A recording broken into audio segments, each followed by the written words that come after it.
Welcome to the Ridin The Wall podcast. I'm Chad, I'm Justin. and we're going to talk NASCAR. Last week, next week, and everything in between. You're going to hear our thoughts and opinions on all of it. No holding back, because we're not good at that. And, of course, we're going to discuss our fantasy league at the end and give you our picks for COTA this week. So, let's get right into it. Let's talk about Atlanta. It was fast. It was fast. I hate saying this, but I think it was a boring race. Yeah. It was just extremely boring. It kind of backed up the old nap car. It used to be called what, like Kyle Busch referred to it after the race this week. It used to be a real racetrack, Yeah. and that's One of Kyle the more Busch. exciting ones on the schedule. Right. It is one of the more exciting ones now, you know. Well, even before it was, but it was a racer's track. Yes. Before. Mm-hmm. Now it's who's the luckiest racer on the track. Yeah, it's a slow, methodical chess game, and which, how to say this, it didn't translate well to TV, at least not for most of the race. Right. In my opinion. Of course, that's my opinion. It's not always the best, but still my opinion. But I'm going to talk about Corey freaking LaJoie.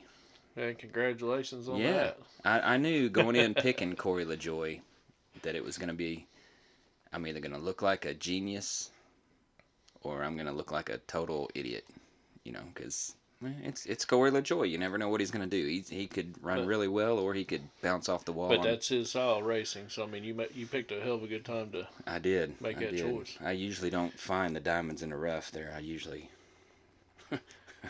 find the guys that hit the wall on lap 3, but... Well, that was Bubba this week. That was Bubba this week. He didn't have too good of a race, did he?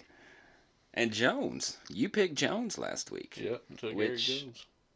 Throughout the race, I'm always kind of keeping a track on who everybody's picked and my guy and your guy and Scotty's guy, stuff like that, and see where we're at.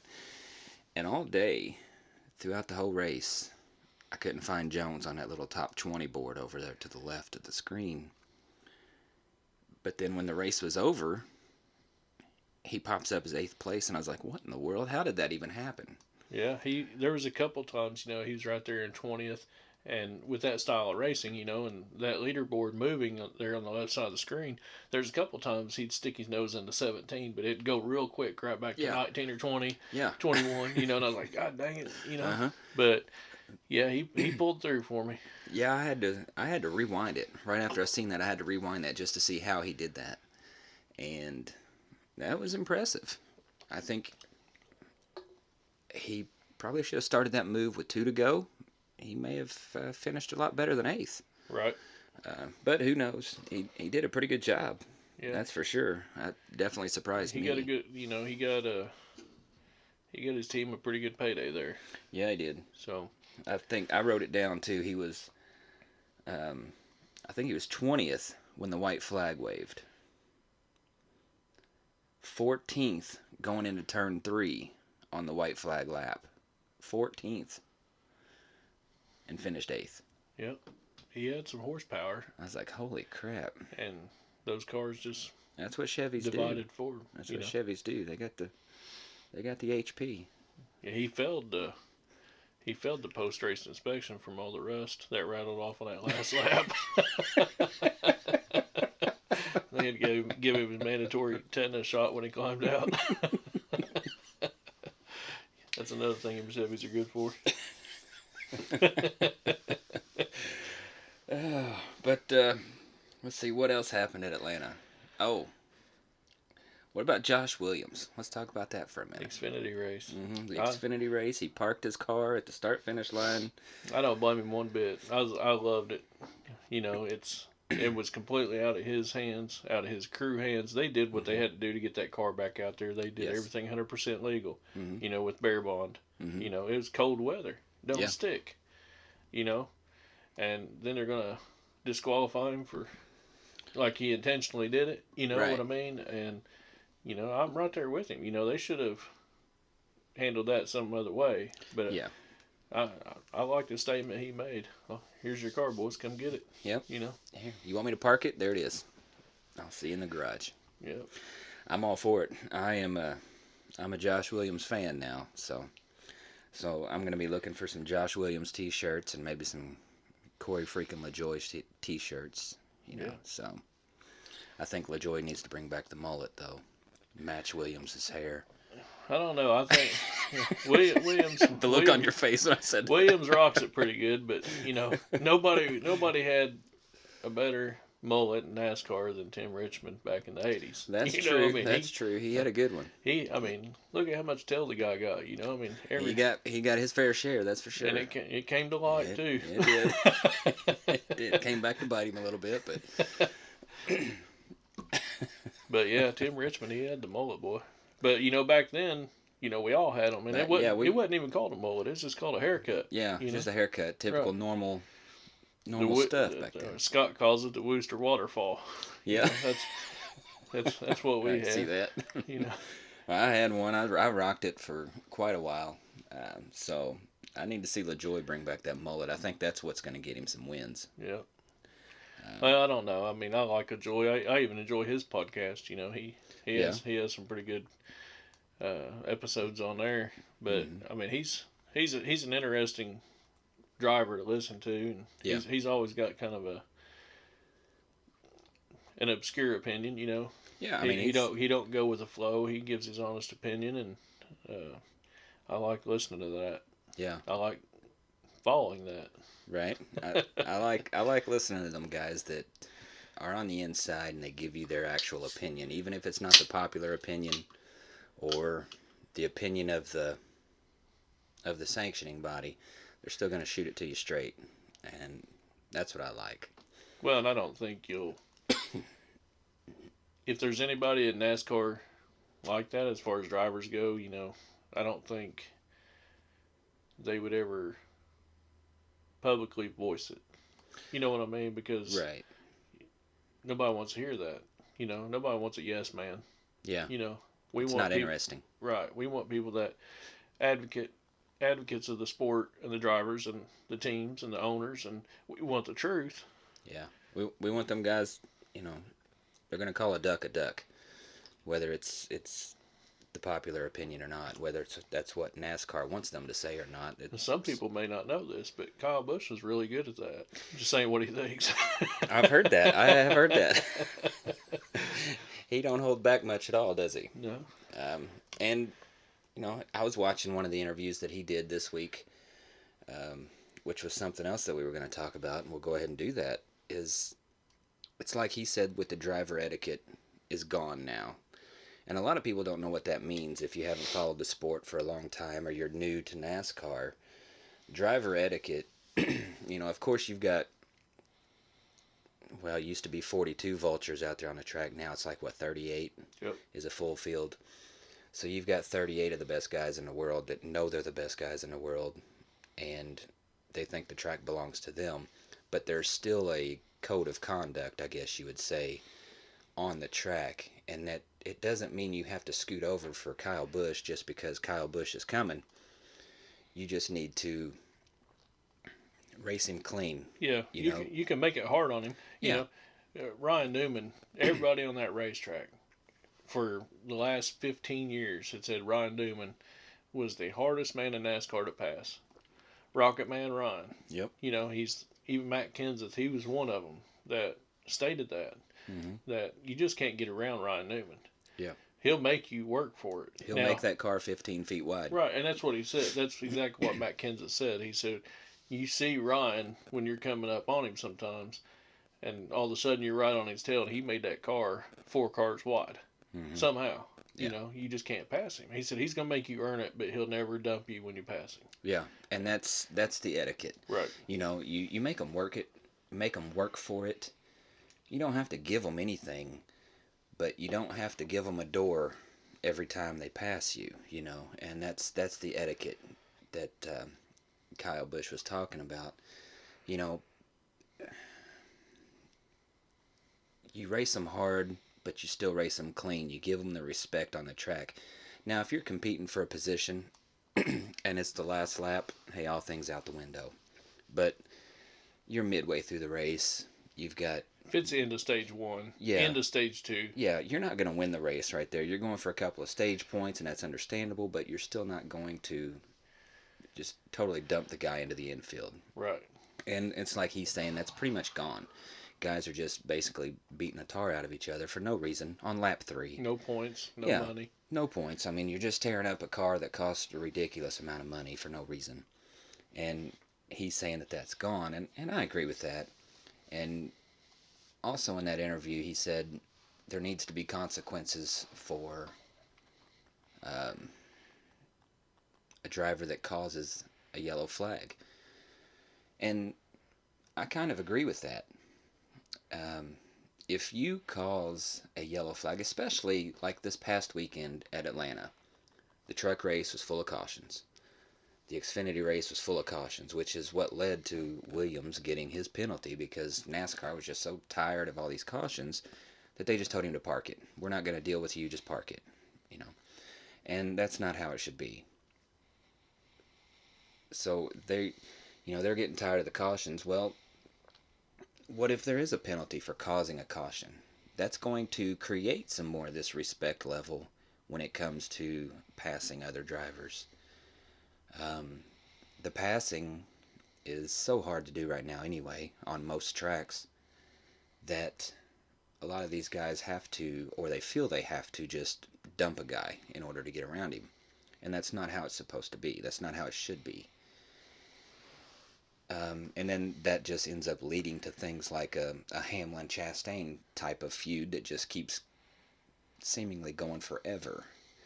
Um, but, and I agree with what Bush was saying, that maybe we should send them to the tail if you cause a yellow flag. That's going to make sure that if they made that contact with somebody, it's going to be accidental. I can pretty much guarantee you that, because they don't want to go to the back. Because now they got to pass 20 guys instead of just that one they were trying to pass. You know what I mean? What do you think about that? Because before you get going, there is, and that's what we do on a lot of short tracks, a lot of Saturday night local tracks anyway. If you cause, I know that's what they do at Brownstown, or at least when I was racing there. I'm sure they're still doing it, but you cause a caution flag, you're going to the back. That's going to force you to drive cleaner, you know. Well, and And you're not just out there just demo derbying everybody to get to the front. right now, I do think some good could come out of that. A situation like you're talking about, because I mean, why do NASCAR fans go there? They go there to see the best drivers race. And I don't mean when I say race, I don't mean cars going around a track. I mean same level experienced drivers going at it, making that equal car do things that other drivers can't. You know, I'm talking about being the wheelman. You Yeah. know, you got 38 drivers out there with pretty much the same equipment. Yeah. 100%. Yep. So when I say I want to see these guys race, I don't mean I want to sit there and watch these cars go around in circles for 4 hours. I want to see these drivers up front, the ones that are doing it right. I want to see them going at it. You know, I want to see their maneuvers. I Yeah. want to see their strategy with the pits and the rest of their teams. I Mm-hmm. want to see, and that's what I mean when I say race. Yeah. You know, uh, And you can still do that. You can still rough somebody up. You can right, still give them a door. You can still push them. You can right. But still. if you got that guy out there that's causing a caution or causing 5 cautions, move him to the back so me as a fan can see the guys race. Right. You know what I mean? That's what I want to see. Put Yeah. him in the back. You know. I want to see the guys with the skill showcase their skill. Right. Yeah. Exactly. So I'm kind of for that. It's going to create these. Do you put them a lap down, or you just put them at No. the tail? No, you just put them on the tail. And a lot of times, with a lot of these tracks and the speeds that they're going in NASCAR, it's a little bit of a different scenario, just because if you're involved in the caution, your car may not be able to continue anyway. you know. So, excuse me, but that may not even come into play in some of these tracks. But you get to a track like Bristol or Martinsville, there's a lot of beating and banging going on there. Yeah. And it takes a good wheelman to keep your car straight when somebody's just beating the brakes off your back bumper. Um, so Yeah, that, you're on a 33-degree bank. yeah, It's hard to keep that car, yeah, off other cars. yeah. But but it takes out the scenario of the guy that just wants to be a demo driver out there, just barreling his way to the front, not throwing caution to the wind on everybody, and not even taking into account the hours that these teams put into these cars and the money that these owners put into these cars and all that kind of stuff like that. So I would love to see the respect level come back. Um, and I don't think I like what you're saying, and I agree with you on you cause a caution, you go to the back. That wouldn't bother me to see that a bit, but I don't. It's gonna take it's gonna take those drivers getting together and saying, "Hey, fellas, this is the way it's gonna be out there on the track, or else we're going back to the '80s where we're gonna beat your ass in the garage when we're done. It won't just be the yes, guy you hit; it's gonna be all of us." yes, You and know what I mean? that's how that respect was dealt with Right, back in the day. right. Because a lot of these kids, I'll call them, that are Hmm. driving today, Yeah. and I mean people. Chase Elliott.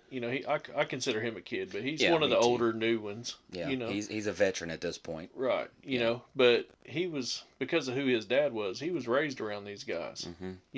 But there's guys that wasn't. Like Right. William Byron, Alex Bowman, Ty Ross Gibbs, Chastain. Ross Chastain, Hmm. Bubba Wallace. You know, there was guys that wasn't raised in that culture. Right. So you know, it's there has to be consequences, and those drivers have to understand, that this is how it's going to be because we want, if we look, let's look 20 years ahead when the Byrons and the Bowmans and I'm not saying these guys' names because they're the ones out there doing it. I'm just using them as examples as the younger generation. Right.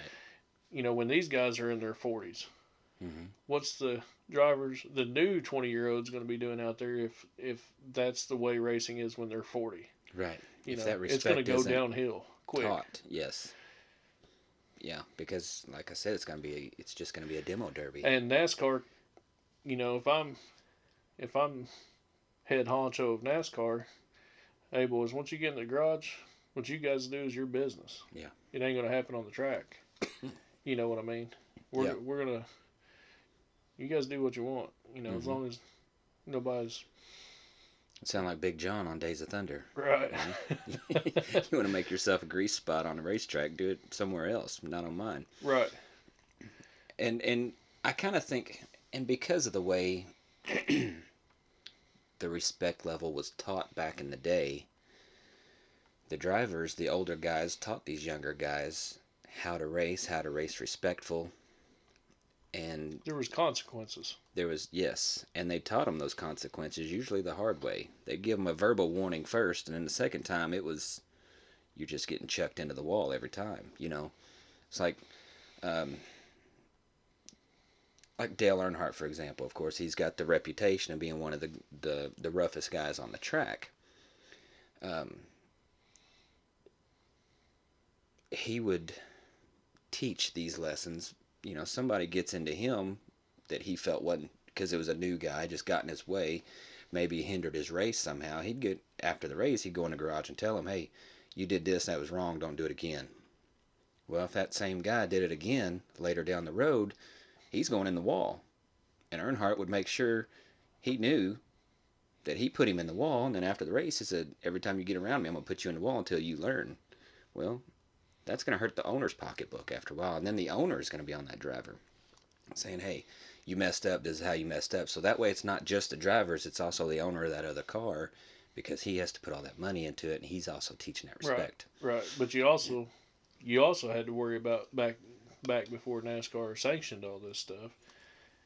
you had to worry about any of the veteran drivers snatching your ass up. Yeah. In the garage. No, maybe they Yeah. don't. Maybe they won't dump you every time you go around them. Mm-hmm. But I can promise you, when you get choke slammed in that garage after the race, you ain't gonna go out there and do it again next week. That's right. You're You going to know, learn a lesson one way or the other. I mean, but there wasn't that wasn't talked about. This is all when there wasn't cell phone cameras and social media everywhere. Right. Now it's. I mean, you can't fart back there without somebody blowing it up. Mm-hmm. Everybody's going to know about it. I even heard a story one time. This guy, he found one of them, like them garage doors. They have a rope on them that's got a loop in it. Yeah. I even heard about a driver raising hell about that one time, saying it was. I believe I heard about that. Yeah. Yeah. And I mean, hell, you can't. I mean, Your rope can't fall off your garage door anymore without people making a stink about it. Yeah. Yeah. That was a common garage door fixture too. Not just in the NASCAR garage, but a lot of people just have one in their regular garage. It was like that same rope was on 52 other doors, but for some reason they thought it was something else. It only mattered on the one. Mm-hmm. Mm-hmm.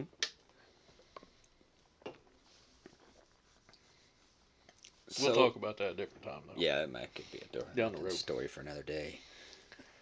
So going back to this whole Josh Williams thing, he's suspended for one race. You agree with that? Nope. Well, I mean, that's a double-edged sword. Right. As a man, as a race fan, no, I don't agree with that. Because, right. I mean, I've said it probably on every episode we've done so far. These drivers, this ain't just something they seen a job advertisement in the newspaper and thought, well, hey, I'll go try to be a race car driver. This is something these guys have wanted to do since they were young. So they've got that passion instilled in them. And when you take a guy out of his position, out of his job, over something like that, yeah, of course, expect some kind of feedback that you're probably not going to like. Yep. You expect that middle finger to come up because this ain't just your average Joe job, Yeah, these this is guys how are passionate. These guys are making their living doing this. And not only that, they're not fighting for a paycheck to get by week to week, but they've got sponsors on that car. It's like William said, we've got sponsors that we need to make happy, and for them to take me off the track for that, and I didn't watch the Xfinity race. I didn't watch the truck race. I think Bear Bond ought to sponsor him. That's what I was getting at. I said I would love to see Bear Bond be his sponsor from now on. We need to make that happen. That needs to, I don't know, do one of them hashtags or whatever they call it, but we need to make Bear Bond the Josh Williams sponsor from here out. I don't know how they would, if they could come out with some kind of, maybe they ought to create some kind of Bear Bond that works in cooler weather. Yeah. Damp weather, something, Well, they are the specialties of it. So, right. So maybe come up with something different, where you could work in any temperature and become his sponsor. You know what I mean? That'd work around, that'd be all around for everybody. Yeah. I think that would be awesome.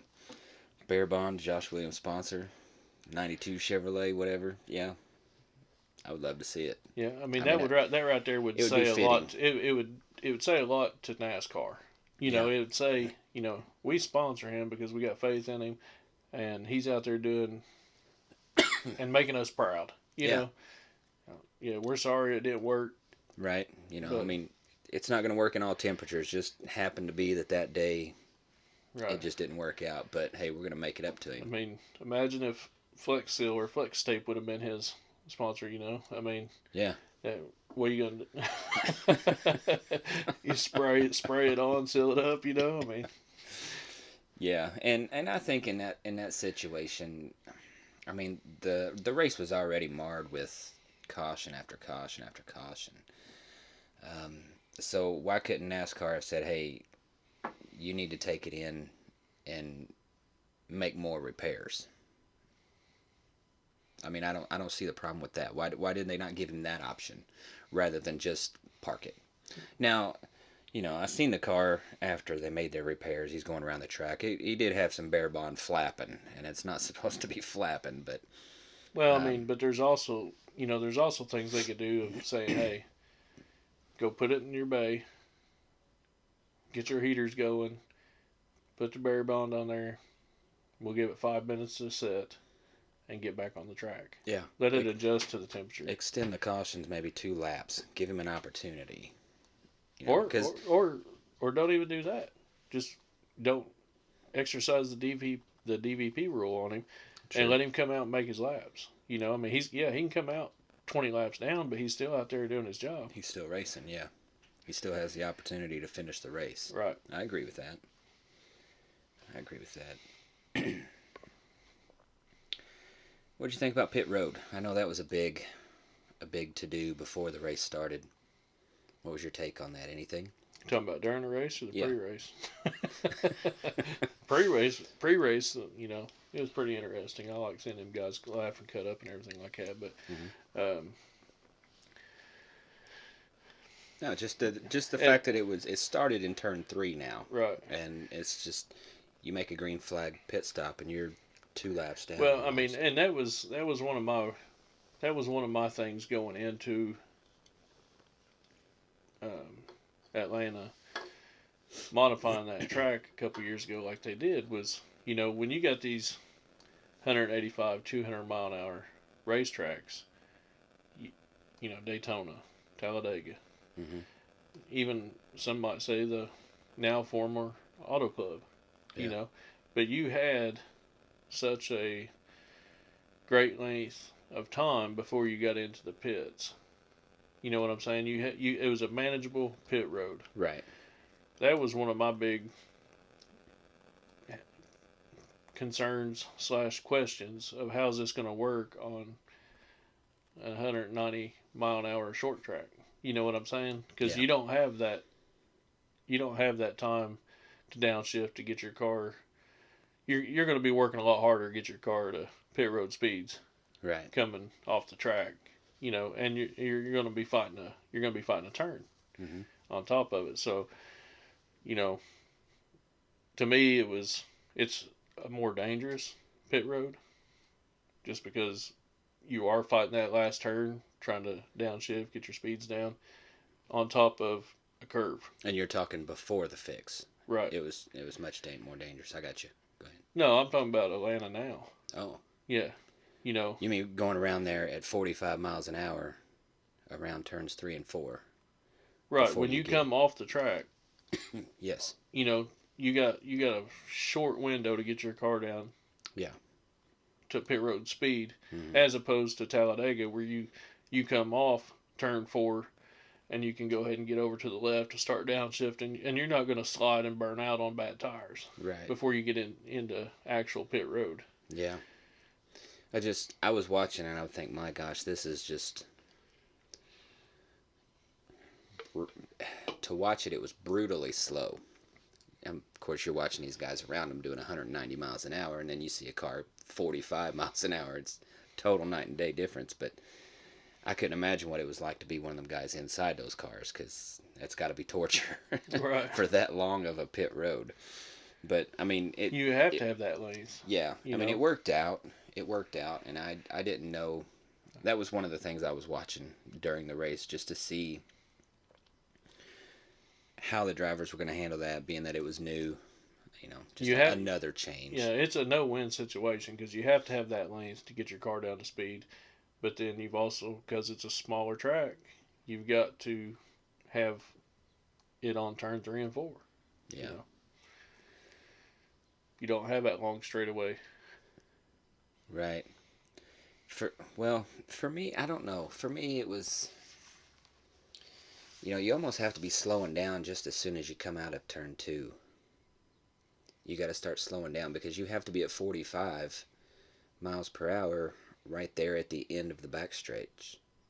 As you're hitting, once you've committed to pit road, you've hit that commitment zone, you have to be at 45. So when these guys are usually, you know, all the way to the floor, now they're not. Now they're slowing down, they're getting out of the way. So just during the backstretch, they're slowing down. Then they're hitting 45 by the time they get to the end of the backstretch. 45 all the way around turns 3 and 4, through the pits, make your pit stop. Then once you get out of your pit stop, 45 again. It's just so... Well, to me, that's where more of the issue lies, is green flag pit stops on a fast track like that, Mm-hmm. on a smaller fast track like that. Whereas Talladega, you can pull a green flag pit stop, and we see it every year. The manufacturers, they go in pit together because they have to, so they can come out together. So my thing is if you're green lap pit stopping at Atlanta, you really, you damn near can't get out in time to keep your lap. You know what I'm saying? Right. Like at Talladega, Daytona, you can. Your crew can bust their hump and get you back out there in a pretty decent spot. Mm-hmm. Atlanta, you can't. You're not. You're not going to. So that just tells me that cautions are going to have to come into a team strategy there. True. That's true. And there's been teams known for causing cautions to make stuff like that happen. Yeah, that's true. I mean, but these guys are going out there with a job. Yeah. I'm not saying they're wrong for it. No. But no, they're not wrong for it. And while we're talking about pit road, I thought it was kind of funny when Ross Chastain started to take the grass to pass people coming out of pit road. I don't know how he didn't get a speeding penalty for that, because you're passing people on pit road, and these people have got to be doing the pit road speed limit like Kyle Larson was. He pulled up next to Kyle Larson, and there was nobody around him, but Larson went even further towards the grass just to make sure that Ross Chastain stayed out in the grass. It was no harm, no foul. It was just, I just thought that was funny that instead of giving him that etiquette that we talked about and letting him back on pit road, but he just hung him out there because Ross did that to himself. So right, stick him out there. What you do every week is going to reflect how you're treated every week. That's true. That's true. That's why the respect that you give is what you're also given. Yeah. And I think some of these drivers are seeing that. I think maybe Kyle was just trying to cool his tires a little bit. He could have been. Letting Ross cool his tires a little bit out there. I think he was doing something good for him. He was. He was trying to help him out. Right. Trying to be a pal. So we're moving on to COTA. What? And we're recording this on Wednesday. So what are your early thoughts on COTA? Anything stand out? Yeah, COTA, to me, anybody that's listened to our first 3 episodes knows I'm not a huge fan of road course racing, but COTA is one of my favorite ones to watch out of the road courses. It is kind of a fun one. So I expect a good old barn burner this weekend. I think there's going to be some action, and I'm not talking about necessarily wrecks and shit like that, but I'm a fan of beating and banging. What have you and I said since we was 12 years old? Yeah, Rubbin's racing. Yeah. Right. And Rubbin's meant for 2 things. I'm a little nervous where you're going. Well, I didn't know this, but Donovan there, he told me that Rubbin's meant for 2 things, and that's racing and cousins. Oh, yeah. Well, little D, I'm sure he's got the experience there. It's just another one out in the state of Kentucky. Yeah, it's just another one of them Kentucky jabs. Donovan didn't really tell me that, but so no, but I think it's gonna be a fun race to watch. I think there's gonna be some. I think them drivers are gonna all of a sudden remember a lot of things. At the start of this race, because last year at that race, there was quite a bit of action, and Chad and I were pretty big on watching that race because, I had Ross Chastain in our fantasy league, and he had AJ Allmendinger. Had the Allmendinger. And those two were getting at it there towards the end. Mm-hmm. It turned out in my favor. It did. I'm still pissed about that. Still pissed off about that. But COTA is one of my favorite of the road course races to watch. Yeah. But yeah, I would put it in that same category for me also. I'm not big on the road courses, but I do enjoy COTA. Yeah.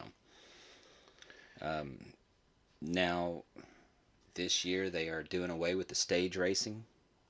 They're still going to award stage points, but there's just going to be no There's caution. not a mandatory caution. Yeah, so you will know when stage one ends, and they'll be awarded the points how they crossed the line on that lap, but there won't be no caution, which I think is going to string everybody out. It's not gonna give the opportunity to stop and re-rack, which in turn is going to lead to less accidents, less bumping people off the track. You know, that first turn there at COTA is what they go 7 wide, which is just absolutely crazy. But, you know, the less times you have to re-rack these guys, the less opportunity for that. So I think these drivers are going to get a little bit more strung out. You're going to start seeing, which, I think you're going to see more green flag racing, obviously, yes, because now they don't have the mandatory cautions where they're all going to take tires. right, So now they're going to have to do it on green flag stops, which I'm a fan of. yeah. You know, because now we got strategy back. I love a good green flag pit stop. Right. Let's see what you're made of. Right. Not just the driver, but because them the tires, team. when you're going right and left, Mm-hmm. them tires wear out a lot faster. Oh yeah, it's crazy how that works. And I think, and that's going to play into the favor of some of these road course guys, which is to be expected. But I think it's going to also highlight some of these guys that aren't looked at as road course guys, like the Ross Chastains, even though he's won a couple of road courses. Tyler Reddick, Chris Bell, some of those guys that aren't really known for road course racing, but they still do very, very well at it. And I think those guys are still going to finish the race in front of some of these road course ringers that are coming in. You know, the Jensen Buttons and the F1 champions that are coming in for this race. I don't think those guys. I mean, they're going to be factors, but I don't think they're going to be top 5 stuff like that. Right. So they're going to make traffic behind them work to pass them. oh That's yeah, what they're going to do. It's going to be terrible to pass one of them right. guys. That's what they're. I think that's their specialty out there. Because Mm-hmm. I mean, I know they're going out there with the mindset to win the race. You know, because any respectable driver, that's what they're doing. Right. No matter what team you're on, you're going out there to win. Mm-hmm. And I think even Timmy Hill believes that. You know. Yeah. that yeah. he's going to go out there to win. You know. Yeah. But hey. It can happen to anybody, you know what I'm saying? But I think those drivers that come over to NASCAR for especially races like this, that's where you're going to see the most.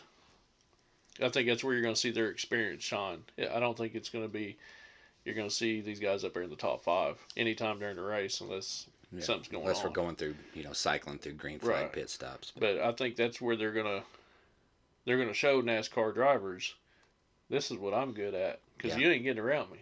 Yeah. You know. And some of these guys are going to learn a lot from that. Yeah. You know, which, at COTA, we're also looking at the new aero package that they're using, the shorter spoiler, which I think is only going to highlight a true wheelman. You know, a smaller spoiler means less downforce on the rear tires, which affects grip, it affects handling. So you don't need grip and handling on a road course. I don't know if anyone ever told you that, but you really don't. I mean, you don't even need brakes. No, if you do it right, you don't need brakes. That's true. But like when these guys are coming out of these turns, these when you've got more air pushing down on that trunk of that car, it's a lot easier to mash that gas and hold that car straight. Whereas if you have less air pushing down on that trunk and you go to mash that gas like you're used to, you're going around. That car is going to get squirrely and you're going to lose time.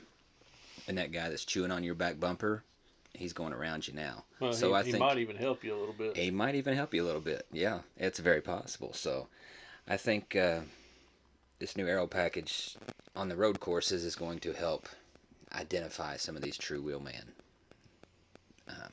if that makes sense. So that'll be interesting to see.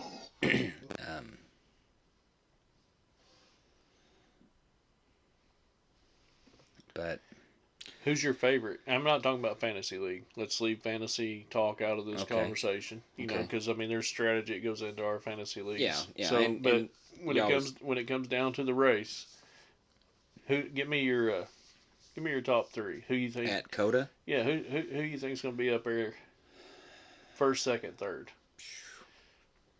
We didn't discuss this before we got on the podcast No. either. No. I'm This throwing is this at him live. yeah. So So there's going to be at COTA, if we're narrowing this down strictly to COTA track, I've got to go with the Dinger. I mean, he's just won so many times there in other right, forms not outside of NASCAR. outside Right. of the Cup Series. I mean, he's like what 3 or 4 straight in the Xfinity Series, and I think he's going to win it again this weekend in the Xfinity Series. Um, I would have to say the Dinger at COTA just based off what I've seen from him last year in the Cup Series. Boy, after you get past that, I don't know. I I think Kyle Busch is a very good road course racer. He don't get the accolades of that, but I think he's pretty good. He's impressed me at quite a few road courses, and he's always right there. he's consistent. He is consistent at COTA. Well, At road courses. at road courses, Yeah. I shouldn't say at COTA because I don't really know the results off the top of my head. But let's see, another driver. Now I guess you got to go Chase Elliott because he's kind of known as the road course ringer. Well, he won't be there this weekend. Well, that's So. true. He won't be there this weekend. But if I have to think of my top Well, three on a normal, some of them guys, he can still go out there and beat with a broken leg. That boy's good at road courses. yeah. I mean, If I had to go, not just this weekend scenario, but just on a normal, everybody's healthy week, that would probably be my top three: is Allmendinger, Kyle Busch, and Chase Elliott. Not necessarily in that order, right. but those would be my top three. And see, I'm right there with you on the Dinger. You can't count that guy out at any road course. No. They're just hands down. That's his lane, baby. Mm-hmm. I think Denny Hamlin. Not a huge fan of the guy. That's no secret. But he just there's something about him on a road course. He does. I think he does pretty damn good on the courses. He never surprises me to be up there. It seems like in the top 5 at the end of every road course race. Yeah. So I mean that might come with being in the league 15 years. I mean, Right. he's learned. Right. But he seems to know how to handle them cars on those tracks pretty well.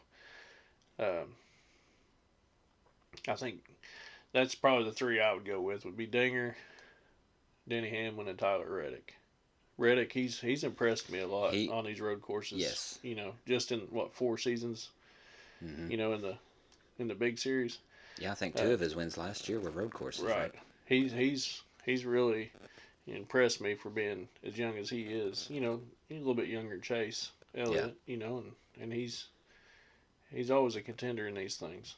That's probably the 3 I'd go with. Chastain, he's pulled a few wins out, but it's almost like he gets up there just for roughhousing his way in. Mm-hmm. I mean, give it to me or I'll take it. Right. Yeah. I really hope. I'm just gonna throw this out there, just because I'm still upset about last year's COTA finish. If things happen again the same way they do, I really hope that the Dinger can get him back. He needs to even the score, as far as I'm concerned. That's just my opinion. It wouldn't and bother the Dinger, me. It wouldn't bother me to see that. And Allmendinger is a good friend of the show, and Right. and I just next time I talk to him, if I get a chance to talk to him before COTA, I'm gonna tell him, hey, if that number 1 car gets around you, dump him in the gravel. You have to. It's you gotta put your balls on the put him in on the the dirt. dashboard. Put him in the grass. Throw him through the wall. I don't care. Yeah. I don't care. You just gotta even the score somehow. Right. That's all I'm concerned about. Don't Even take, if you're don't fighting, take that stuff. right? Even if you're fighting for 23rd place, I don't care. Right. Yeah. Gotta put a smile on my face. Yeah. Don't take that. You deserve better than that. Exactly. They make shelters for drivers like you, Allmendinger. Exactly. That's if, right. If you let him go. Yeah. You got to put your manhood out there sometimes. Other than that, I don't really know of anything that spotlight for COTA.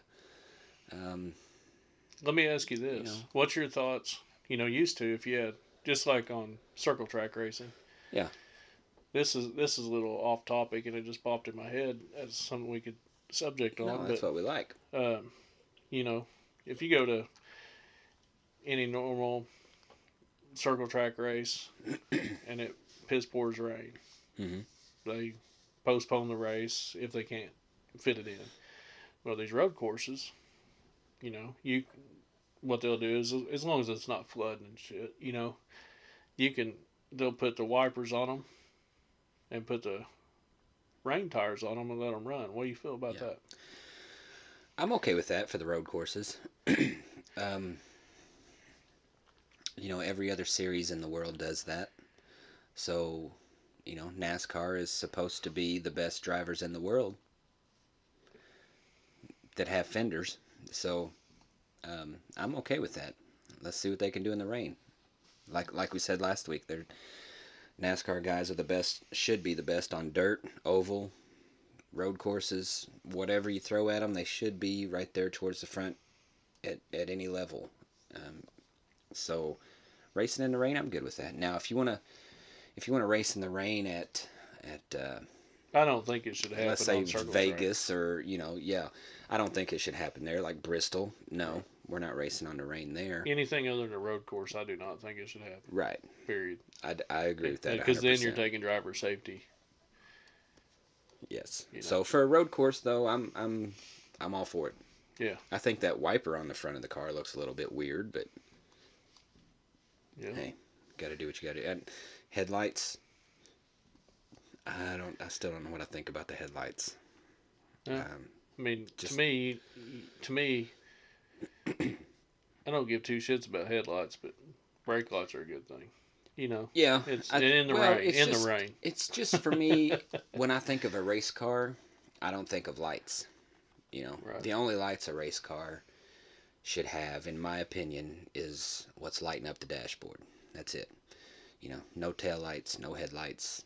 Right. But when you throw rain in the mix, taillights go a Tail long way. lights, yes, especially like Headlights, no, was because it you're not last going year? towards them. You Was know it what I'm saying? Yeah, was it last year at COTA where it started raining, or was that 2 years ago It was a couple years ago. when they who was it? Somebody Cole Custer or Martin Truex? I think Custer was wrecking there towards the end of the big long straightaway, and then Martin Truex just barreled right into him. I mean, it looked horrible.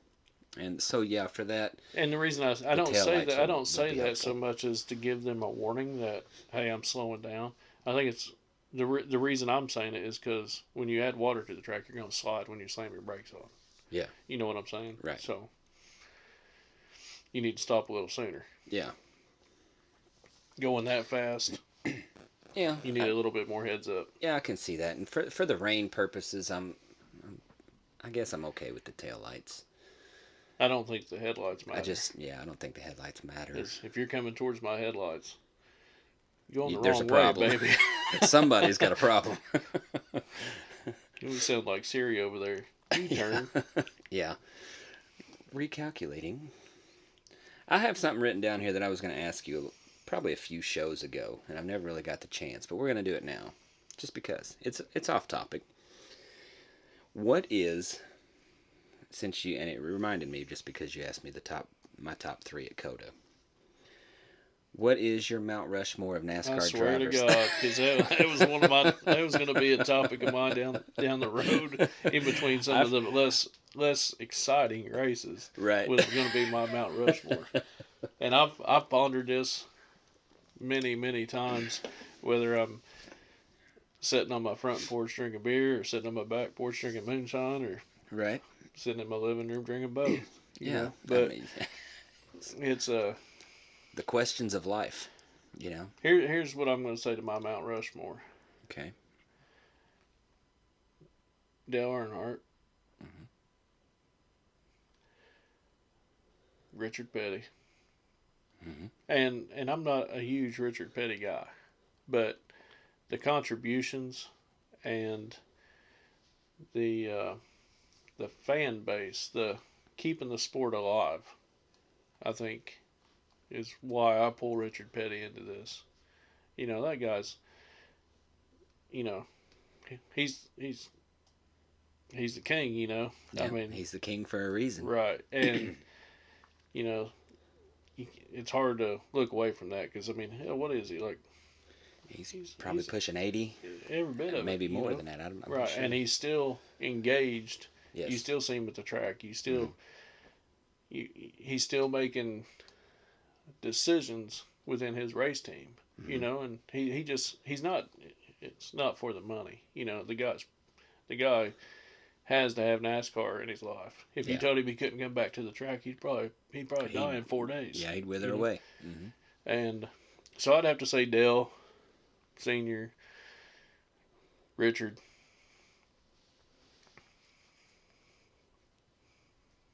Now, while you're thinking about these next two, I'm gonna go ahead and tell you that those two are on my Mount Rushmore for the same reasons. Right. They I mean, you and can't. with Richard, I mean Dale Earnhardt's an obvious.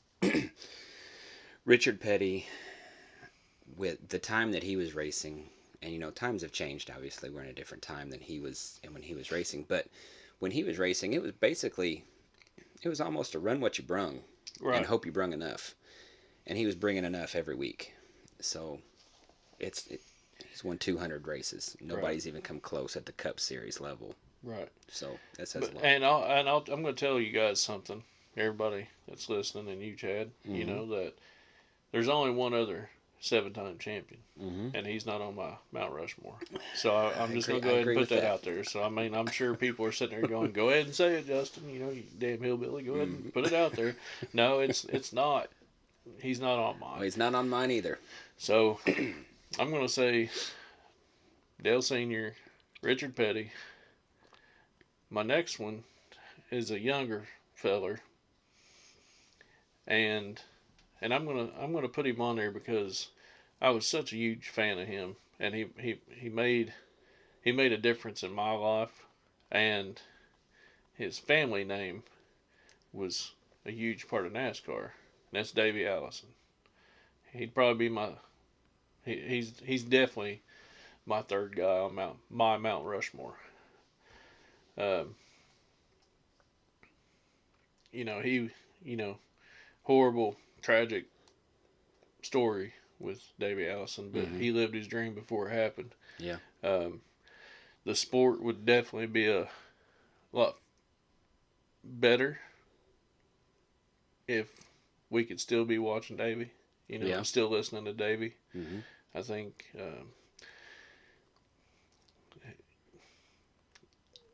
it goes without saying that was a loss to the entire NASCAR world. Oh yeah, and we just scratched the surface of what Davey Allison Right. could do when we lost him. I think he had so many more wins and championships in the future. Oh, absolutely. I mean, and he was, you had Bobby and Donnie Allison there with him that Mm-hmm. he learned from, and he eventually started beating those guys. Yeah, he made his own name. Right. You got Dad and Uncle right there, and he took to heart as young as Davey was. I mean, I think to me, I felt like personality wise, Davey was a he had the experience of the 35-year-olds out there on that racetrack, Mm-hmm.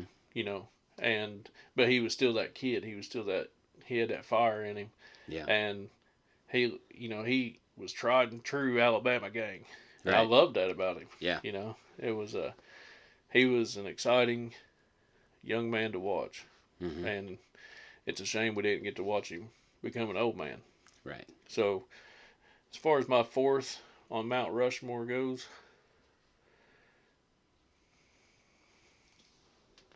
I'm gonna have to think about that one. Okay. Richard Petty Yep. is also a given for the reasons that I said. Um, number 3, I'm gonna go with an old school guy. And he was back in the Petty time frame. I'm gonna say Cale Yarborough. I don't know why. I've always liked that old guy. I got his autograph. I was able to meet him one time, actually, which is kind of a story I may share at some other time because I've got plenty of stories to share. But I met Cale Yarborough, and there was a little get together. It was Richard Petty's final year of racing. He and he was making this tour of his races, during his last year, and he had Cale Yarborough, Buddy Baker, Richard Petty, Richard Childress was there. There was like 5 or 6 guys that was going around with him, and so I've got Dale, Richard, Cale, and my fourth guy. I didn't hold on.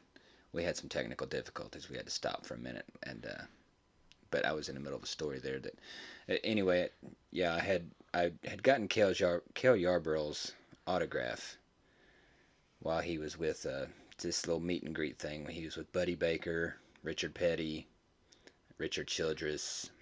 I think David Pearson was there. I mean, a lot of these older guys that were racing.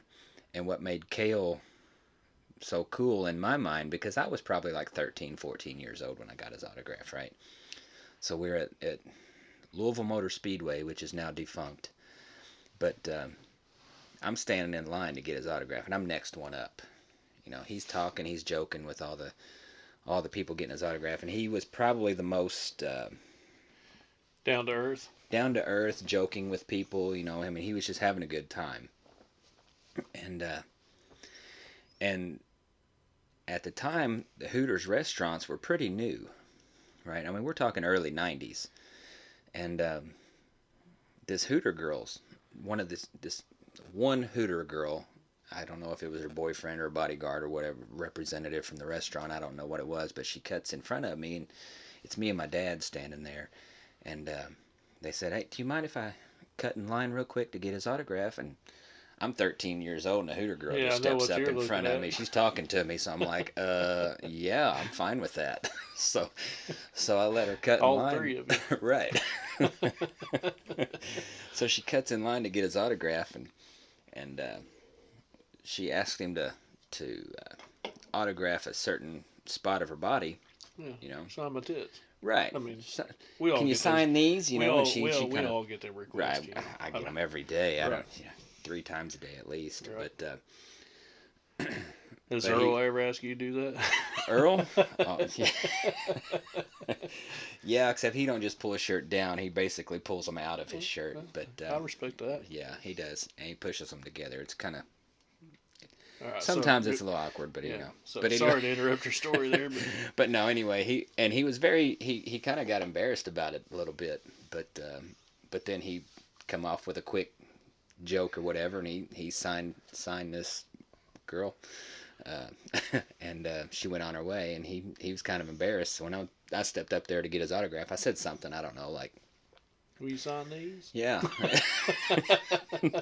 No, but I got his autograph, and I just the way he handled the situation for me, I thought was pretty cool. And he was all right for an old guy. Plus, you see him fighting at the end of the Daytona 578. The clip you always see. Yeah, I mean, anytime somebody brings up your Mount Rushmore of racing, Cale Yarborough's one that pops in my head, and he's one that was rolling around in my head as well. Yeah, so he's in mine, and the fourth one. That's what I liked about him, though, was he didn't care if it was his own team or somebody else's team or driver, whatever you want to call it.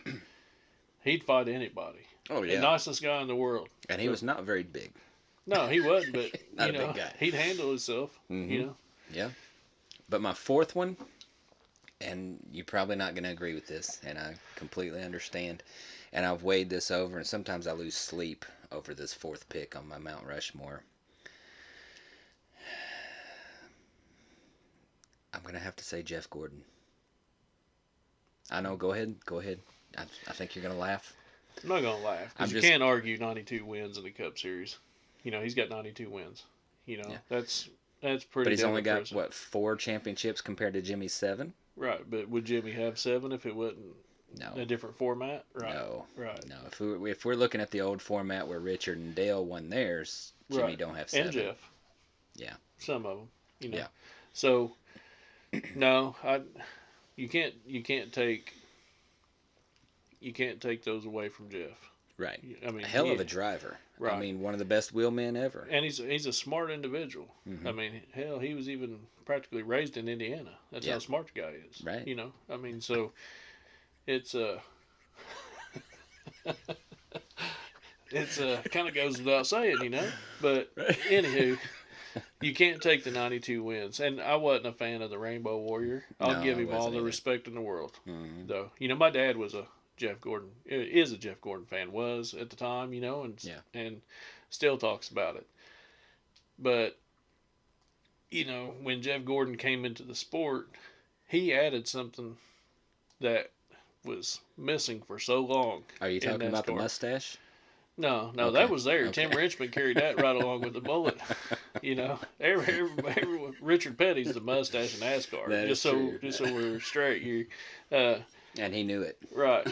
So, but what Jeff brought into NASCAR was he brought a good. And I'm not saying Dale Earnhardt's a bad guy by any means. I'm not saying that. I mean, he's I'm the sure guy. he was an asshole on the track. Well, no, Dale but Earnhardt. Yeah. he brought the good to the evil. He brought the Right. white to the black. He brought competitiveness. He brought a versus back into NASCAR. You know, he sparked that fire again in NASCAR because before Jeff showed up, you know, Dale was just racing He was 41 other people. Yeah. You know, but when Jeff got there, Dale was racing Jeff, and Jeff was racing Dale every week. Right. You and know? neither one of them was taking anything from the other. Right. And there was you know, there was 40 other cars on the track, but it was always Dale versus Jeff. Mm-hmm. Old versus young, good versus evil, you know, and the Rainbow Warrior against the Intimidator. You know, the man in black, yeah. Right. You know, it brought that spotlight back to NASCAR. Yeah. And I really have a hard time because that's my 4, but my 4th one was right there between Jeff Gordon and Cole Trickle. You know. Is that Dick's brother? No, I gotta respect I'm sure Dick that. had a few brothers.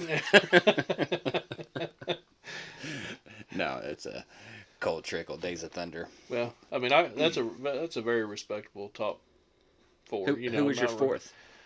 Well, I'm going to tell you in a roundabout way. Okay. Because are you going to say Dick Trickle? No. Okay. No. So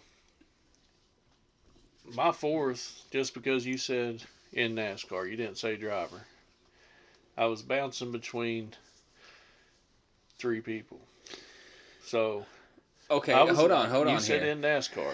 So who's your NASCAR Mount Rushmore? I think I was meaning drivers, but okay, because I was bouncing between Chad Knaus and Larry Mack. Well, I was gonna say you got to put Larry Mack up there, right? You know, because that of may be what a crew chief Mount Rushmore. Oh, we may do that at some point. That's the guy above the 4. That's on your the Mount Dale Rushmore. Earnhardt, Richard Petty. Those are the 2 given. Right, Yeah. because they contributed so much to the sport, you know, and I think those 2 guys made their drivers even better drivers. You know what I'm saying? Oh, you've got the other side of that. You've got some really great wheelmen that made their crew chiefs great. You know what I mean? Mm-hmm. But those 2 crew chiefs were great at what they did.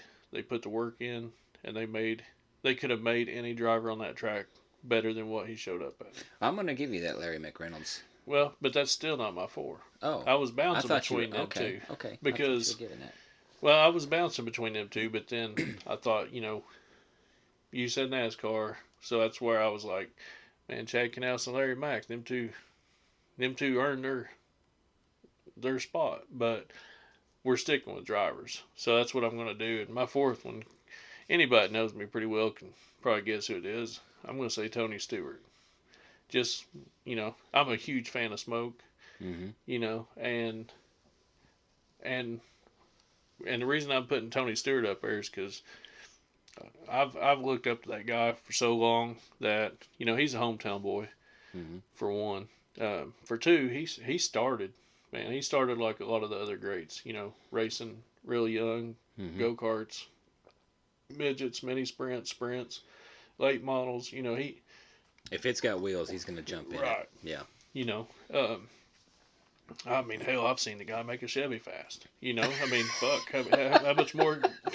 How much more can you do in the sport? You know, so. But but the reason I'm saying Tony Stewart is not just because, you know, not just because of my man crush on Tony Stewart, as everybody Right. would say, but because what he brings to the sport is he didn't retire and walk off in the sunset. He's put his own bank account back in the sport, and I love that. I respect that.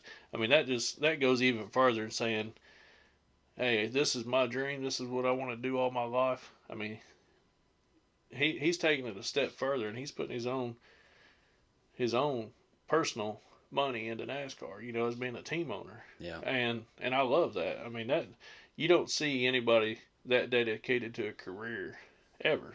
Right. You know, I mean, most guys do their career in NASCAR. They announce their retirement season and they ride off in the sunset. You might see them in the booth every once in a while. You Yeah. know, like DW. You know, Darrell Waltrip. He's a great. Mm-hmm. You know, can't. I mean, some people would argue that he belongs on there, and I'm not saying he don't. But my Right. personal Tony Stewart, he goes. I mean, that guy, man. He's I think if you cut the dude, his blood's gonna come out black and white checker. You know, it ain't gonna Yeah. bleed red. You know, right. I mean, he's that guy. Yeah. So that'll be my four: Okay. Davey, Richard, Dale Senior, Tony Stewart. That's a pretty respectable Mount Rushmore. Yeah. I don't think too many people can argue with those four. You know, but you also get to thinking about, But there's so many more man, that you could ain't be up kidding. there. AJ Foyt. You know, I mean, Yeah. I mean, how much? I mean, Jimmy could be argued Yeah, to I be mean, up there. yeah, absolutely. It's Kyle Busch. People could argue for that. right. Mario Andretti. Not NASCAR. He Mount raced. Rushmore. He won Daytona ra- 500. I know he did, but you know, so did Justin Haley. You know, No, he didn't win a 500. He won. no, the, he won the Daytona he race, won the the Daytona night race. race. But Yeah. you know, it's I wouldn't say, because you win the 500, you belong up there. Because Right. I mean, Ricky Stenhouse. I mean, anybody. Austin Cindric. Right. I mean, it can happen. Yeah. To anybody that's out there on that track, but the career you make and the decisions you made along that career, Kyle Busch, I think, absolutely. I think, if my kids are as much into NASCAR as I was at their age, when they get to be 43 years old like myself, I think that they very likely might say Kyle Busch belongs on their Mount Rushmore. Yeah. Because of the contributions he's made. Mm-hmm. But, I definitely was, Chad Canals and Larry Mack. I was really tossing those guys around because I was going to let you keep Larry Mack up there if Well, you just, you're thinking outside the box. I Right. didn't say just drivers, so. Well, I knew what we was sticking to, Yeah. but I wanted to throw their names out there anyway because, I mean, you just don't get much better than that when it comes to being in that pit box. Yeah. And it seems like every time you see an old clip of Larry Mack, he's with a team that was at the top. Dale Senior when he won the 500. How many years he was with Dale Senior? I don't know, 4 or 5 years, but he did a lot of good with Dale Senior, a guy that was already at the top of his game. Well, like I mean, you when said, Dale says, I want Larry Mack to come with me, there's a reason for it. He ain't doing it because he wants to give the guy a paycheck, right? He's doing it because he respects the guy's He knowledge. He wants the best around him, Right. And Davey Allison. He was there with Davey when all that happened. Yeah. So I mean, you got Dale and Larry Mack. I mean, that's like Pippen and Jordan. Yeah. Period. You couldn't beat it. No. You couldn't do it. No. Well, that's all I've got for this week. Let's get into this. Fantasy talk. Let's get into this fantasy. Unless you got any more for COTA. No, I don't. No. We'll see what happens. We'll have plenty to discuss next week. Allmendinger's going to win this. Who's your pick? Let's go ahead and get into that Well, first. I mean, we're talking about we're getting fantasy ready to get into anyway. the standings, so we're going into this. So I gotta refill my cold beverage. so I'm gonna be honest with everybody that listens to this. Oh boy, this So this could get good. I was torn, and my luck hasn't been the greatest. I mean, I feel like with this Not yet. past week, I Right. got Eric Jones with ace. He I did mean, good. I didn't get a win out of him at Darlington like Peckerhead Hunter did, but I'll take an eighth place with Eric Jones. So, so what I did was, you know, my my better half, she's not a huge NASCAR fan. She's not even a Casual. casual NASCAR fan. She does enjoy to go to races with me because she says, well, I don't really like it, but I love how much it excites you. I'm like, all right, now we're talking. I can say quite a few things to that. Yeah, oh yeah, and I have, but I can't say them on the air. Right. So, right. so, so what I did was I had three car numbers I was kind of going between, and I told her we sitting there on the couch the other night. I said, I'm going to tell you three numbers. I said I want you to just give me one of them back, and I told her I said 45, 24. I don't remember. I think the last one was 16. Almendinger. So I said 45, 24, 16. And which is Reddick, Byron, and the Dinger. Yeah. And she said 24. I said 10-4, Mama. Yeah. There So, you go. I You sent might the pick a winner. I sent the pick. You know, and Byron's not a bad road course driver. He's not. obviously had a strong car this season. Yeah. You know, even when I think he'd be strong when he's using the right parts. You know, I mean, He is in a Chevy, so he's usually going to be is towards he the using front. the right hood livers? Right. So That's for NASCAR to decide, I guess. so I kind of went out on a limb there, Right. you know, because I know he's going to be without his crew chief. Yeah. But I wanted to see how well he did at Atlanta without a crew chief before I used him.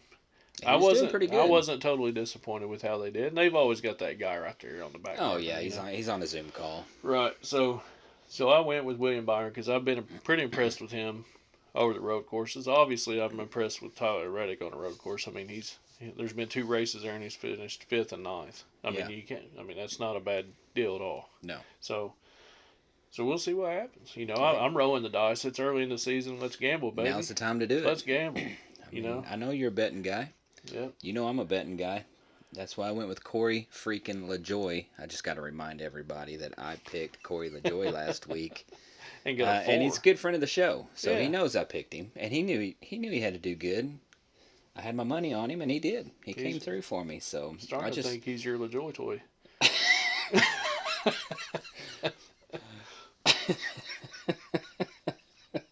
No, I just want to make sure that Scotty, our HR department, knows that I picked Corey LaJoy, and Did you hear that, Scott?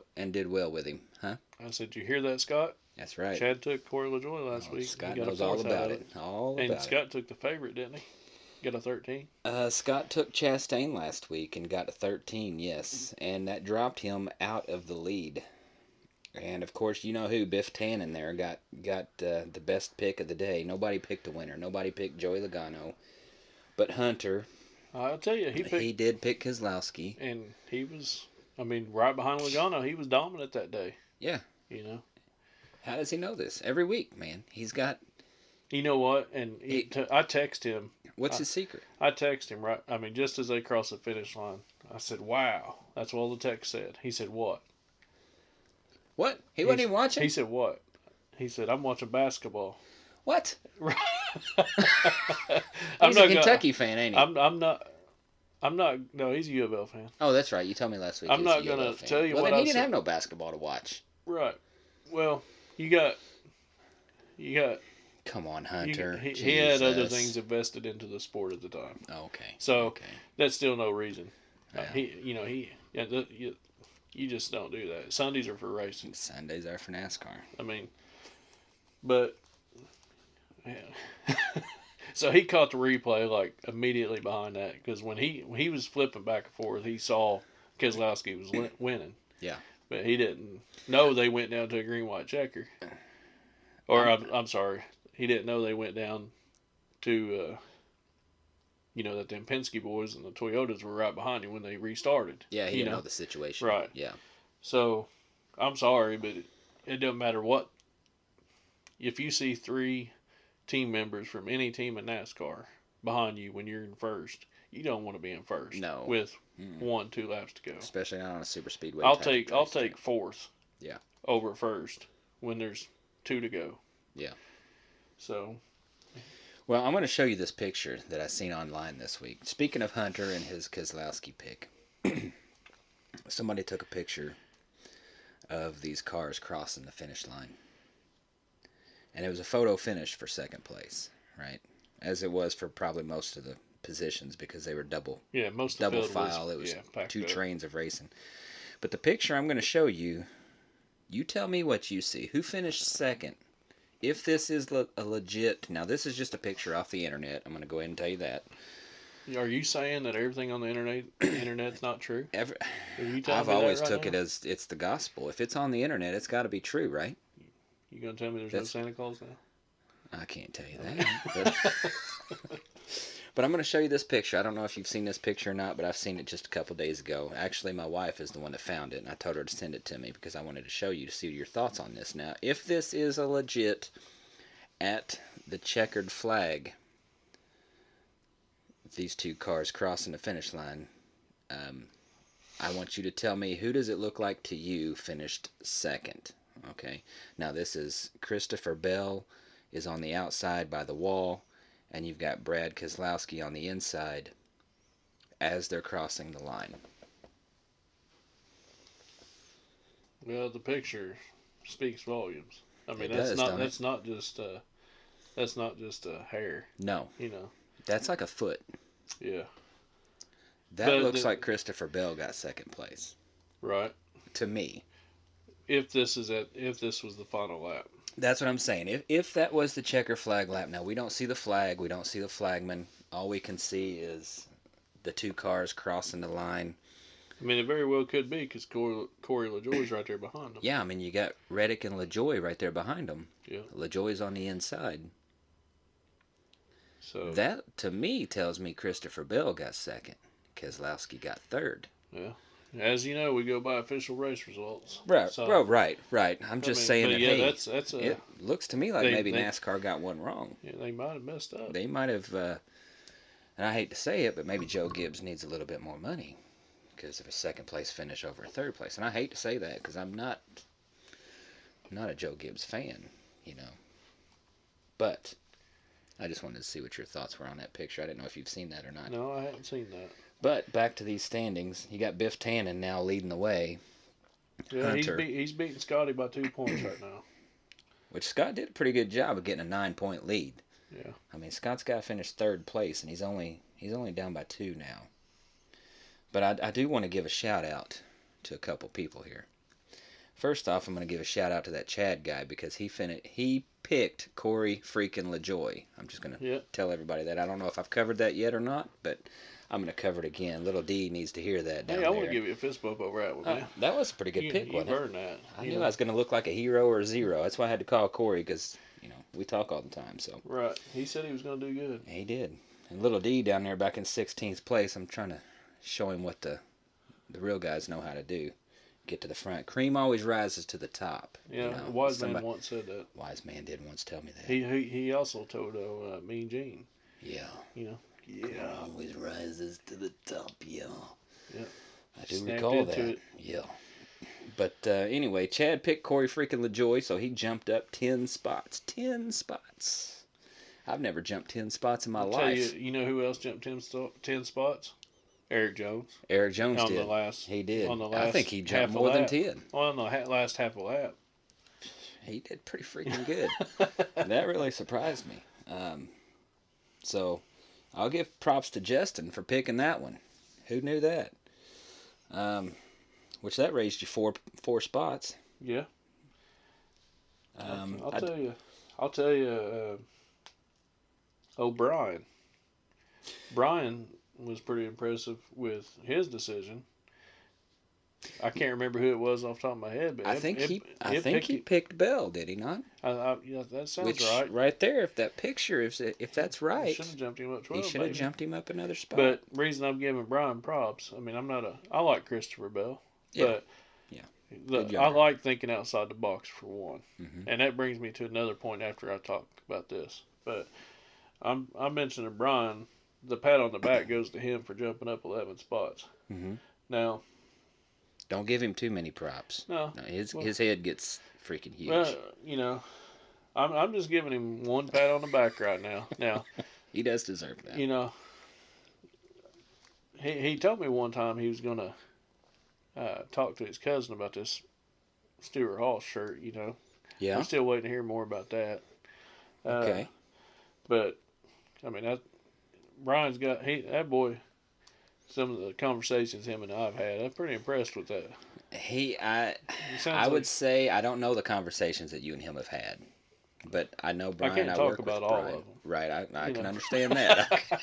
I can very much understand that, but I would have to say if they're NASCAR related, I would be very willing to say that they are true.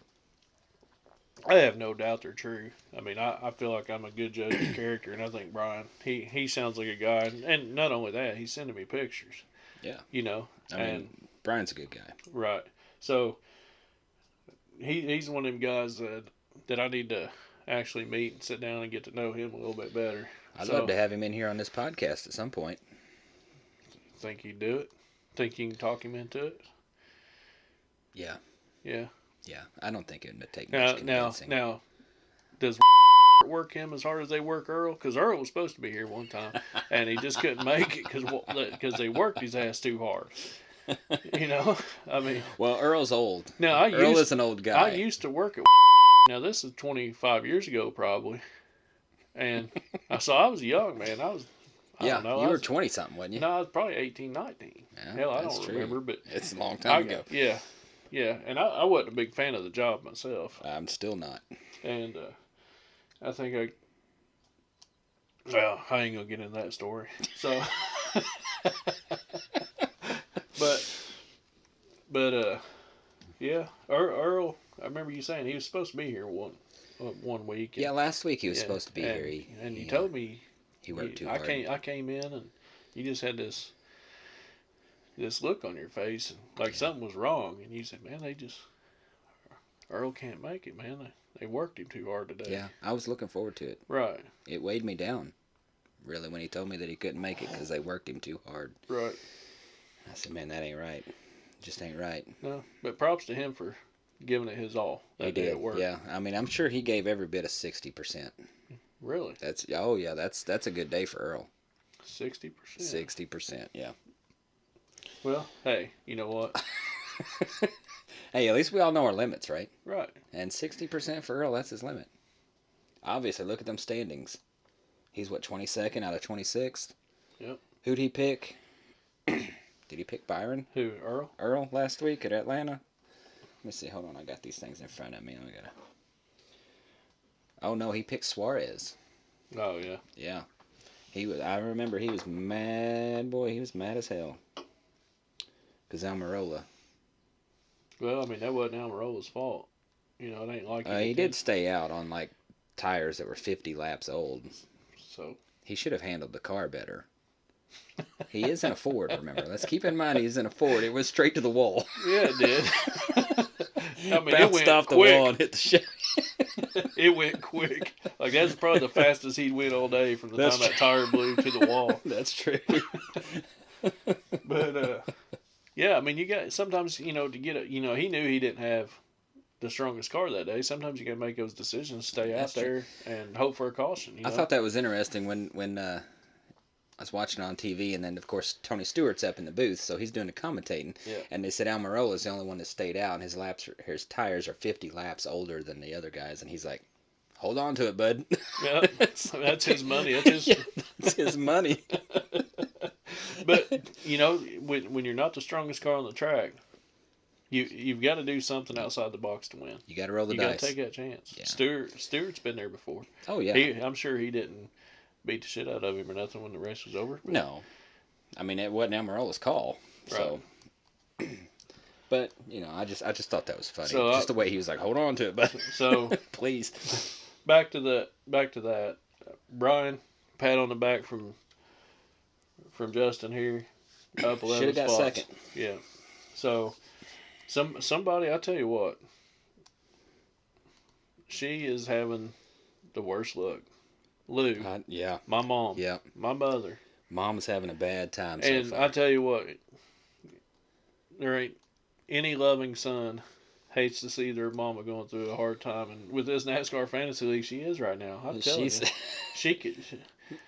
I was writing up this board, and I was talking to my wife at the time, and I said, "Man, Lou's having a rough season so far. She is having a bad time."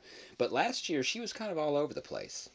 She always picks a good Daytona 500 finisher, so she always starts towards the top, from what I've seen in the past couple of years. And then she kind of gets shuffled around a little bit, up, down, up, down, up, down. And last year, I remember her being towards the bottom, then she was towards the top, and then she was towards the middle. It's like she was all over the place. But Right, but it don't matter. It's like she could. I'm gonna. I mean, she could pick the favorite every week, and it seems like something shitty happens to him. You know, I mean, it's just bad luck. yeah, she picked Busher last week. Yeah, she did. I remember because I thought about picking Busher or Keselowski. Just that RFK team had been doing pretty good, so I had thought about picking Busher. But she's having a rough time right now. But that's Mom. Yeah. She bounces back from everything. She raised us 5. I mean, she's been through yeah, worse. she has been through a lot worse than this NASCAR season, that's for sure. I mean, I wasn't too bad, but the other 4 put it on her. Scotty gave her a hard time. The other 4 put it on her. No, I don't think pretty Scotty hard. gave her a hard time. Scotty's her favorite. Yeah. Yeah, kind of goes. The other ones, the other 2, you know who I'm talking about. They gave her a hard time. But so I'm going to throw this out here. This ain't getting. We're recording this on Wednesday night, but it's not going to be posted till Thursday after 7 p.m. Correct? Yes. Right. Okay, so I'm going to throw something at you. Mm-hmm. This guy already turned in his pick. Okay. Tony. Okay. Tony sends me a pick a while ago. And Tony's in 3rd spot. Tell me what you think of his pick. He took the 9 car. He took the 9 car, and I texted him immediately back and said, Barry is still in that car, right? He said, yeah. He said, and Barry does have a pretty good record on road courses. Josh Berry is not going to be in that car this week. Is he not? No. That's going to be, it's Jordan Taylor. Really? I wasn't Jordan aware of that. Taylor is going to fill in for the road courses while Josh Berry does the, air quotes here, normal tracks. Okay. So it's not going to be Josh Berry. Well, when I texted him, I said, Barry's going to be in that car still. Chase ain't back yet. He said, yeah, I know. His record ain't that bad on the road courses. Now, here's what I'm going to say is I like Tony, and I told him this. I can show you the text. I told him, I said, well, I appreciate your how do I say it? I appreciate your risk. Yeah. Because I do. And, I mean, that's the kind of things that make the league interesting. Yeah. Well, you told me that when I told you I was picking Corey LaJoie. Right. Yeah. So, don't but here's my thing. It's not so much about, when I think of that situation, I don't think about taking Josh Berry. I think of later season, I'm losing a Chase Elliott pick. Right. That's how I see it. That's exactly how I would look at that. Right. As soon as you tell me that. It's like that 9 car is... That 9 car is a good car. And they're going to know, that team is going to know how to set it up. Mm-hmm. But there's a difference between Chase Elliott driving that car and 37 other drivers. Yes. That race those cars. And that car becomes an extension of you. When you're doing normal everyday things, you reach your hand out to grab a a can so you can take a drink out of it. Well, they should make becomes second nature, and that's how that car is with Chase Elliott. It's second nature. They That's how should he make gets so good. snowboards like that. They that should. are extension of you. Sorry, that's a kind of little dark humor there. But what I'm getting at is that car is not going to be, at this point with one race, that car is not going to be an extension of what's his name, Justin Taylor. That may be wrong. I don't remember what his name. Jordan Taylor. I'm sorry, Jordan Taylor. That car is not going to be an extension of him yet, so he's learning that car.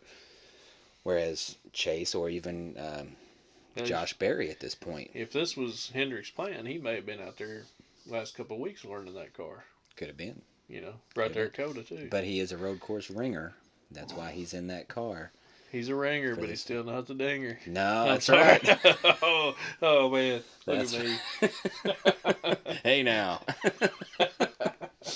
No, but my pick, I'm going with the dinger. I'm always going with the dinger at COTA. I'm going to tell you right now, my pick for next year for COTA is going to be the dinger. I'm always going to pick dinger at COTA. Well, and I get that, because he was one of my three. Like I told you, I told Lisa, hey, give me one of these three numbers. Yeah. She didn't even know I was picking a NASCAR car. You know what I'm Right. saying? I just said 45, 24, 16. Not like that ain't some girl's Right. dimensions I'm looking at on the phone here, but it's he was one of my three that I was contemplating because he is so good there. But the reason I couldn't decide was I can count on Dinger to give me a good finish, I think. Yeah. Unless somebody Chastain dumps him on the last turn. But yeah. on the other side of it, I'm looking at this from a fantasy league standpoint, not as a fan of the sport, but as a fantasy league standpoint. So there's 26 people in our league, so I'm going against 25 others. How many people are going to take Dinger in this? And I feel like there's going to be quite a few. Probably quite a few. So I can't move up if I take the same drivers the majority of my field. Right. So I was hoping she would say 45 or 24. Yeah. I'm happy with, she gave me the 24. I'm happy with that.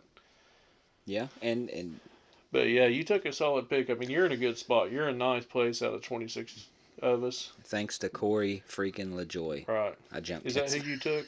That's who I took last week what? at Atlanta. Yeah. Thanks for the In reminder. case. I'm just telling everybody because nobody else had the balls to do that. I think. You went. Didn't you go Monday and get a number 7 tattoo on your arm? I did. I got one on my left butt cheek too. Hell yeah. Now, don't bend over. It's gonna say number 70. As long as. Then everybody gonna be like, "Who you vote for?" As long as I don't sit on it too much and get it smudged and it looks like a 77 for Ty Dillon, Right. So, yeah, but, I mean, you're in ninth. You're in a good spot to take somebody like the rest of the field might choose. Right, because I'm playing defense right now. Exactly. Right now. You're not in a bad spot. Yeah.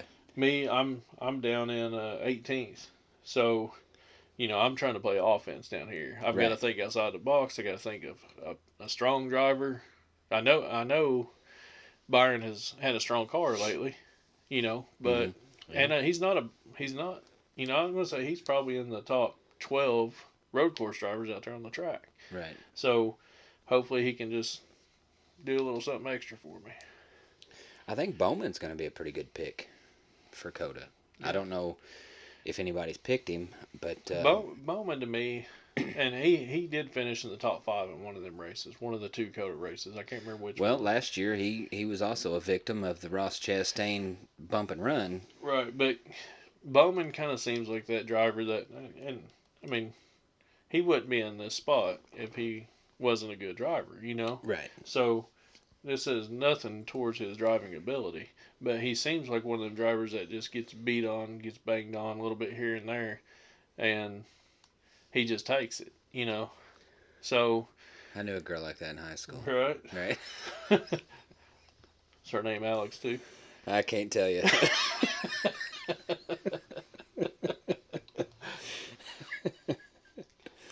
But no, But I think for me, Bowman is pretty underrated, and and for myself, it's just because I don't fantasy league reasons. I don't like to pick him or Byron just because they've always screwed me. We could be going into a race at a track that they're normally really good at, and I'll pick them thinking all I'm looking for is a top 10 out of you. That's all I'm looking for is a top 10 out of Bowman or Byron. And then something happens and they finish 28th every single time.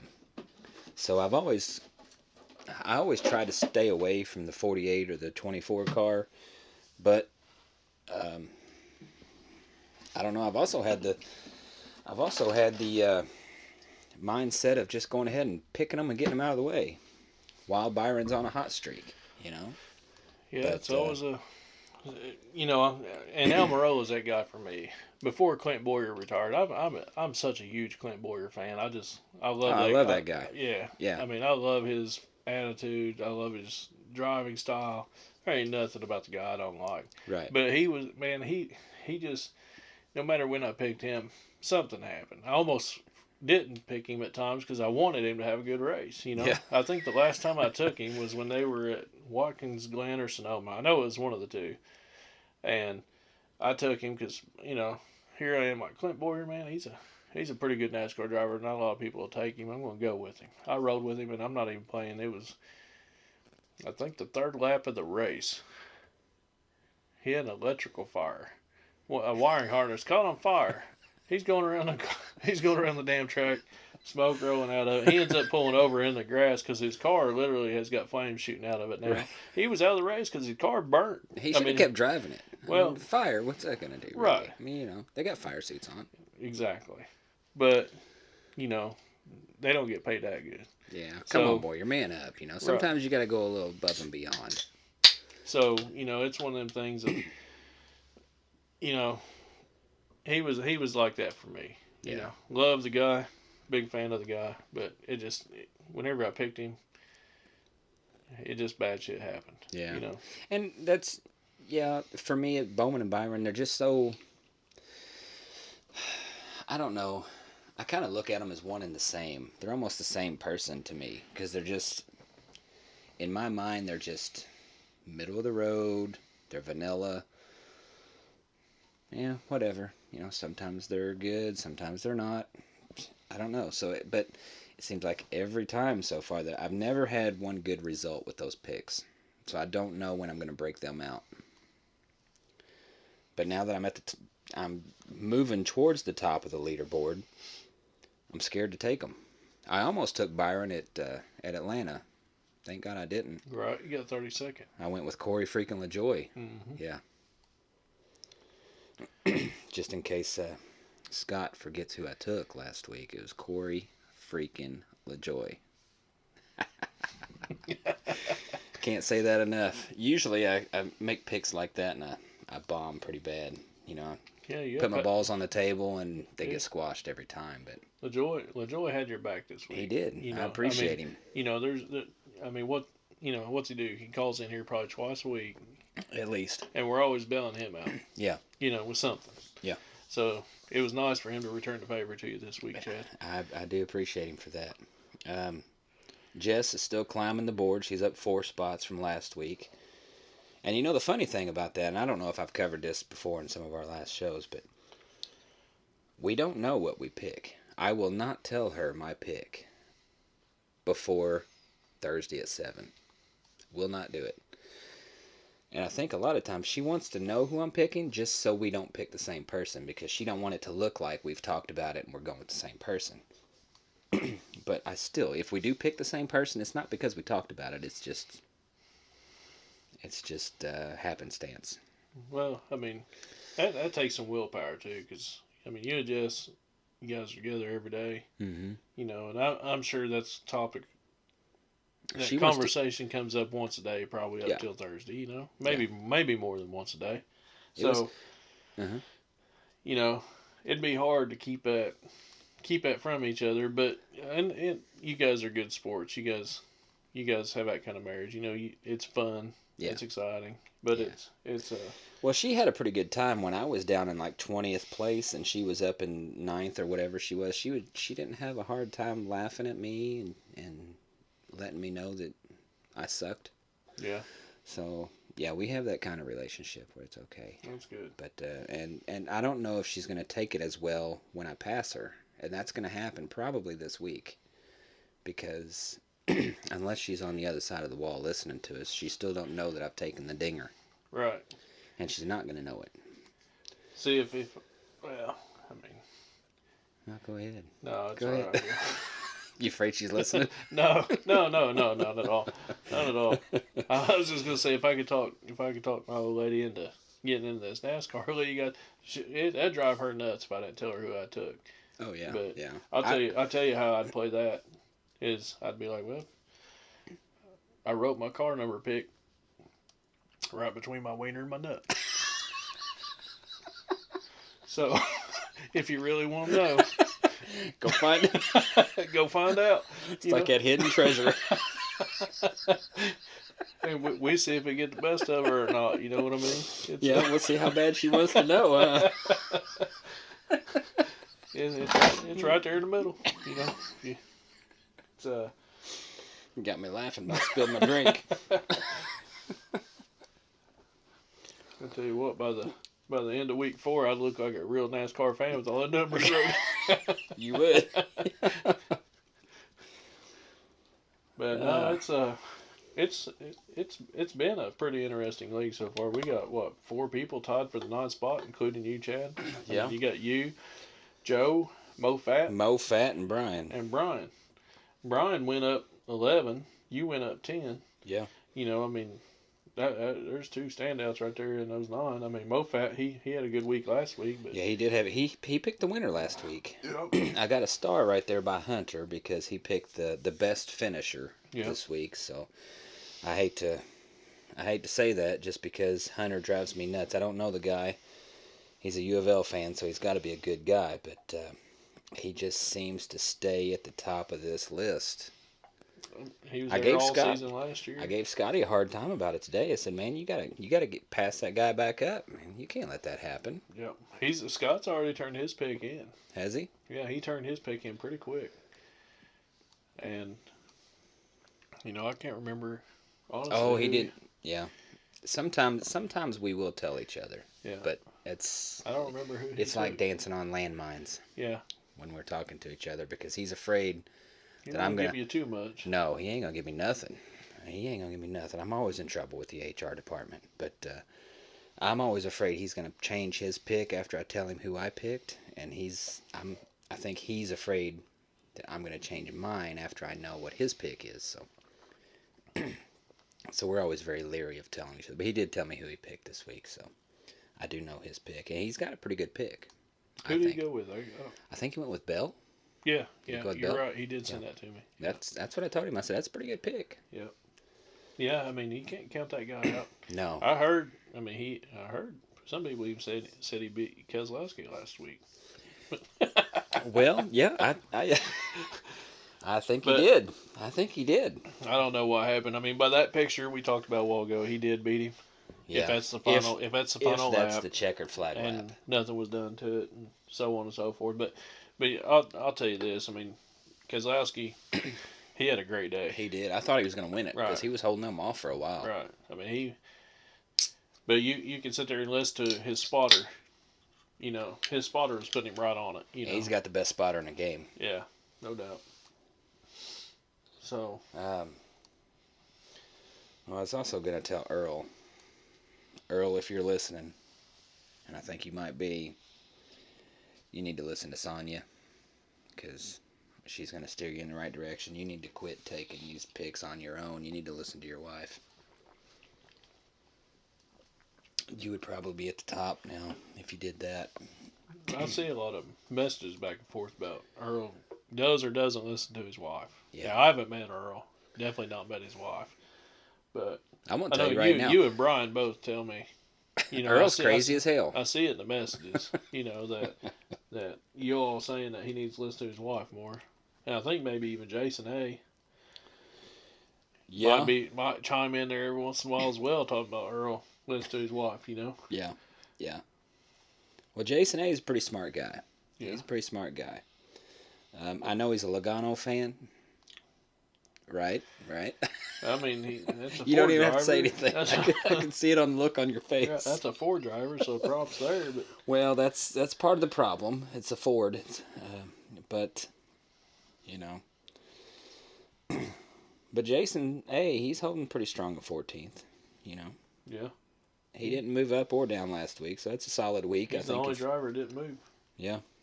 Or only league player. Yeah. Yeah. Well, we can call him a driver if you want to, but Well, a league driver. yeah, we can do that. Yeah. But then again, we can't because I mean, if all 26 of these people are drivers, Justin would be a number one spot. You know what I'm saying? well, I don't know about that. Me and you might have a little shake and bake there at the top, but Right. Nothing wrong with Silver. slingshot engage. Yep. But I don't know. The goal right now is to get Hunter out of the top spot, and Scott, we're relying on you right now because you're the closest one there. You got the best chance. You got the best chance. Well, wait till the cavalry gets up there. I'll tell you what, we'll though, the way Hunter plays, I mean, Hunter could take Dick Trickle this week, and somehow Dick Trickle's going to get put in a car and win. Yeah, yeah. You know? I mean, right. I know. It's like I'm picturing Hunter when he makes his pick. He's just putting numbers in a hat and he's drawing one out, and it seems to work for him. How long can that continue? We need to steal that pink U of L hat from him that he wears all the time. I can see that. I can see that. Sweet Jesus. All right. Well, we're going to have to wrap this up. Yep. So been a good show. Next week, listen in.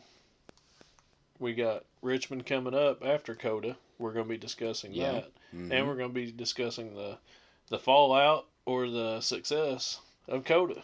Yeah, so, yeah. If COTA is anything like it was last year, we are going to have a lot to talk about. So, as always, thank you for taking time to click on our show. Give it a listen.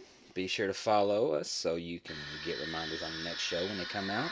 And until next week, thank you. I hope you have a good week at the races. Right in your face.